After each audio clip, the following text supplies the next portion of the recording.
Good afternoon guys. देखिए guys, हमने पीछे आपको कुछ हाइपरबोला के बारे में डेफिनेशन लिखवाई थी। उसमें से अब बची है हमारी कंजुगेट एक्सिस, जिसे हम वर्टिकल या लॉन्गिट्यूडनल एक्सिस भी कह सकते हैं। क्यों? क्योंकि यह कहाँ से जाती है? केंद्र से होकर, हाइपरबोला के केंद्र से होकर जाती है। और क्या होती है? ये वर्टिकल होती है, यानी परपेंडिकुलर होती है। किसके परपेंडिकुलर होती है? अनुप्रस्थ अक्ष के।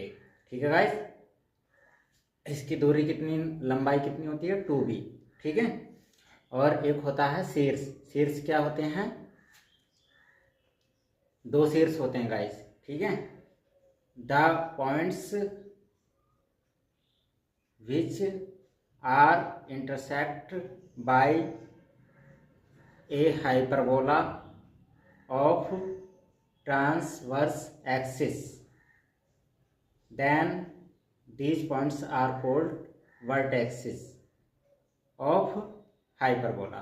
अर्थात जिन बिंदुओं पर यह हाइपरबोला अनुप्रस्थ अक्ष को काटता है उन्हें क्या कहते हैं? हम हाइपरबोला के शीर्ष कहते हैं।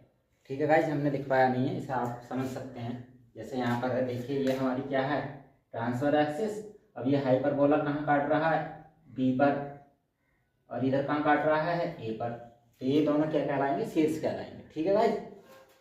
ए लाइन, यहाँ पर गाइस आप लिख सकते हैं ए लाइन पासिंग थ्रू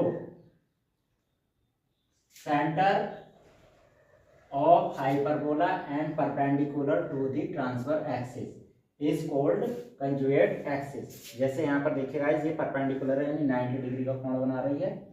और कहाँ से होकर जा रही है? केंद्र से होकर जा रही है। तो ये क्या कहलाएगी? हमारी कंजुगेट एक्सिस। ठीक है गाइस। अब इसमें देखिए गाइस, जिस तरीके से हमने पहले किसमें इलिप्स में क्या निकाला था? रिलेशन। किसके? रिलेशन अमॉन्ग सेमी एम आई। ठीक है, एम आई यानी अर्ध अनुप्रस्थ अक्ष, अर्ध संयुग्मी अक्ष और focus distance from its centre. ठीक है, यानी इन तीनों के बीच में संबंध ए बी सी के में आप जानती हैं। देखो, हम समझाएंगे नेक्स्ट उसमें, लेकिन ये क्या होती है?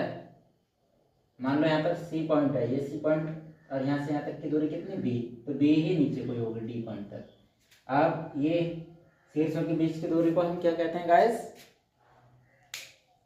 बताइए, शीर्षों के बीच की दूरी को कितना मानते हैं हम? 2a।